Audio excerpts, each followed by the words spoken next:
Bismillahirrahmanirrahim. Perkenalkan, saya Fikri Fadilah Khairon. Di sini saya akan coba menjelaskan tentang reference manager dalam penelitian ilmiah.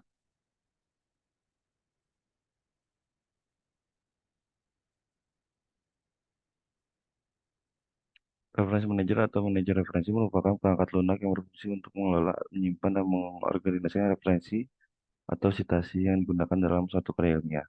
Perangkat ini memungkinkan peneliti untuk menyampaikan berbagai sumber pustaka seperti artikel jurnal, buku, laporan penelitian, dan dokumen ilmiah lainnya dalam format yang terstruktur dan mudah diakses kembali. Selain itu, referensi manajer juga membantu peneliti dalam menyusun daftar pustaka, mengelola citasi secara otomatis sesuai dengan gaya penulisan yang diinginkan, seperti apa, MLA, Chicago, E3A, Harvard, dan gaya lainnya. Pentingnya menggunakan referensi manajer dalam penelitian ilmiah. Saat pertama, memudahkan dalam digitalisasi dan sinkronisasi pustaka digital. Kedua, membuat karya ilmiah menjadi rapih, struktur, dan dapat dipertanggungjawabkan secara ilmiah. Jika saat ada perubahan atau penambahan referensi, menjadi otomatis memperbarui daftar pustaka di seluruh dokumen.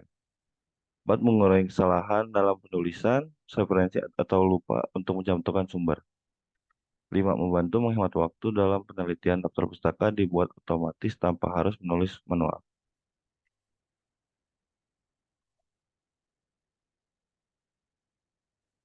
Tantangan dan keterbatasan membuat literasi review secara manual.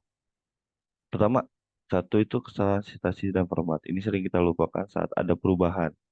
Saat kita merubah sesuatu, akhirnya jadi tertinggal dalam eh, tulisannya. Dua, proses yang memakan waktu. Ketiga, mengelompokkan referensi yang relevan. Dan empat, rentan menjadi masalah penulisan.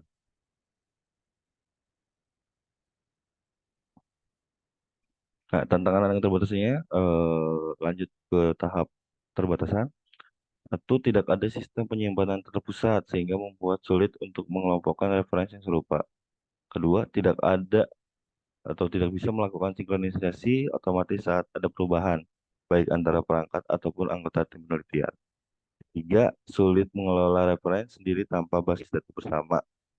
Jadi saat kita dapat tugas bersama untuk pengelompokannya, itu sulit kalau untuk tidak menggunakan metode seperti ini. Tiga, tidak adanya fitur anotasi dan penandaan, sehingga kita dipaksa untuk memberikan catatan langsung secara manual. Empat, dalam pembaruan literatur, peneliti harus menelusuri ulang sumber secara manual. Eh, 6. Tingkat akurasi rendah karena tidak adanya sistem otomatis yang memeriksa kutipan atau kesesuaian atau daftar pustaka. Tahapan untuk menentukannya, pertama kita bisa menentukan topik, menetapkan tema utama yang akan kita pilih, serta batasan ruang lingkup untuk pembahasan agar tetap relevan.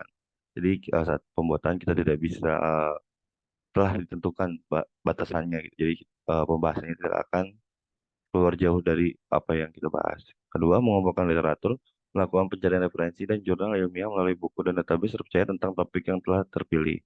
Biasanya untuk S1 sudah ada ketentuan sendiri untuk beberapa literasi dan sumbernya baik beberapa literasi dan buku gitu. S2 juga sudah ada ketentuannya atau memang untuk kita buat jurnal ilmiah secara terbuka aja. Tiga, menyelesaikan literatur, menentukan sumber data valid dan sesuai dengan konteks penelitian yang sedang dilakukan.